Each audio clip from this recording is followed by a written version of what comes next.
Doon sa haba ng mga naging experience ninyo na mga pagsisipag, ano yung parang pinakamagandang lesson na pwede mong i-share sa ating viewers?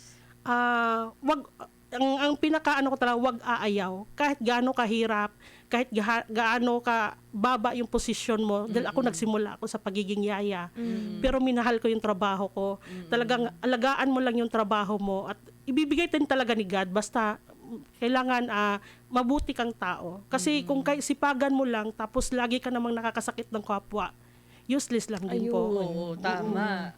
Kailangan ano yun, parang Kailangan talaga. combo. Oo, ma'am. Kasi marami tayong na-entertain na magaling talaga siya magtrabaho. No, masipag Pero talaga. hindi mo pero, siya ma-approach. So kailangan, number one is ugali talaga. Kasi kung ugali mo na mabait ka, nagsisipag ka, nagtsatsaga ka, hindi ka mareklamo, i-bless ka talaga ni God.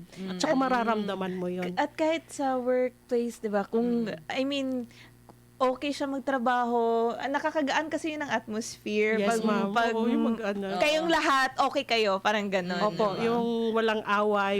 So yun yung pinapractice namin sa office namin na family kami. So pag nandun kami sa office, hindi sila natatakot na dumating kami. Kumbaga masaya pa sila pag nandun kami kasi yun ang practice nila.